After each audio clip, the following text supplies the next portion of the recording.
पानीपत के पट्टी कल्याणा में चल रहे 3 दिवसीय एमएसएमई सेक्टर के अधिवेशन के अंतिम दिन केंद्रीय मंत्री मनोहर लाल और मुख्यमंत्री नायब सिंह सैनी ने भी संबोधित किया। मुख्यमंत्री ने एमएसएमई को सरकार की ओर से सहयोग का भरोसा दिया। उन्होंने कहा कि प्रदेश में 10 नए आईएमटी बनाने पर काम चल रहा है। केंद्रीय मंत्री मनोहर लाल ने देश की तरक्की और खुशहाली में अच्छे परिणाम देने पर एमएसएमई सेक्टर के योगदान को सराहा।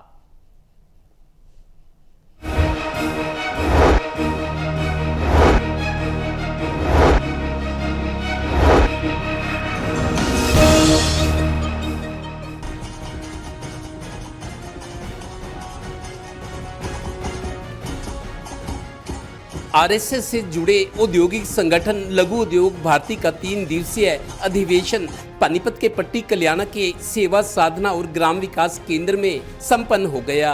देश भर से एमएसएमई से जुड़े करीब 2000 उद्यमी इस अधिवेशन में पहुंचे थे। अधिवेशन के समापन पर मुख्यमंत्री नायब सिंह सैनी और केंद्रीय मंत्री मनोहर लाल खास तौर पर मौजूद रहे। पहले प्रदेश और राष्ट्रीय स्तर के उद्यमी एमएसएमई सेक्टर को दरअसल दिक्कतें क्या आ रही हैं। जो रिटर्न्स भरना है, जो भी लीगल कंप्लायंस करना है, वो सेल्फ सर्टिफिकेशन पे जाना चाहिए। जैसा कि इनकम टैक्स का हो, जीएसटी का रिटर्न हो, वो सेल्फ सर्टिफिकेशन या फिर सरकारी अफसर कोई उसको सर्टिफाई नहीं करता, चार्टर्ड अकाउंट करता है इनकम टैक्स का रिटर्न, और वही रिटर्न सरकार एक्सेप्ट कर लेती है। उसके बाद भी यही क्रम खत्म नहीं हुआ। इन्होंने पोस्ट बजट भी हमें अपने निवास स्थान पे बुलाया और पोस्ट बजट मीटिंग के अंदर हमारे से दोबारा पूछा कि भाई तुम्हारी कोई मांगे रह गई हो तो बताओ। हमने कहा जी नहीं, बातें तो नहीं रह गई, मांगे तो आपने पूरी कर ली, मान ली हमारी, लेकिन इम्प्लीमेंटेशन कुछ चीजों का पेंडिंग है। तो उसके तुरंत बाद हर बात का संज्ञान लेते हैं। प्रदेश के मुख्यमंत्री नायब सिंह सैनी ने उद्यमियों को भरोसा दिलाया कि सरकार उन्हें पूरा सहयोग करेगी।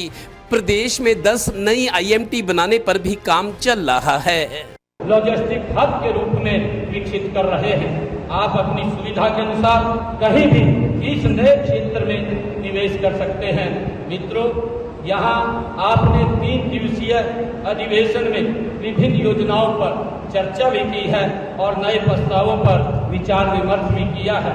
मैं आपको विश्वास दिलाता हूं कि हमारी सरकार इन सभी मुद्दों पर गंभीरता से विचार करेगी और लघु उद्योगों के विकास के लिए हर संभव सहयोग प्रदान करेगी।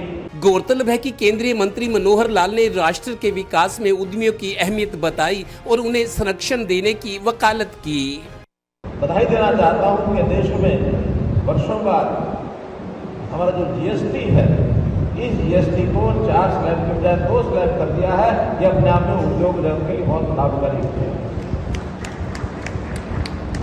मित्रों, जब हम लघु उद्योग की बात करते हैं तो हमें इसका ध्यान में आता है कि कभी प्राचीन काल में हमारे घर में महिलाएं, बुजुर्ग या कभी कभी धनोपार्जन के लिए बाकी सब लोग भी छोटे छोटे उद्योग, लघु उद्योग जिसको कहते हैं, घरेलू उद्योग जिसको कहते हैं, हथकरघा जिसको कहते हैं, अपने हाथ से छोटे छोटे काम करते हैं। और छोटे कामों में से कई बार बड़े बड़े मिलियनर भी बन गए, बड़े बड़े लोग भी आगे बढ़ गए। इस अधिवेशन का लबोलुआब ये रहा कि एमएसएमई सेक्टर को और मजबूत करने, नीतियों के सरलीकरण और सरकार की ओर से सभी जायज मांगों को पूरा करने का भरोसा दिया गया। पानीपत ब्यूरो से डिम्पी मल्होत्रा की रिपोर्ट।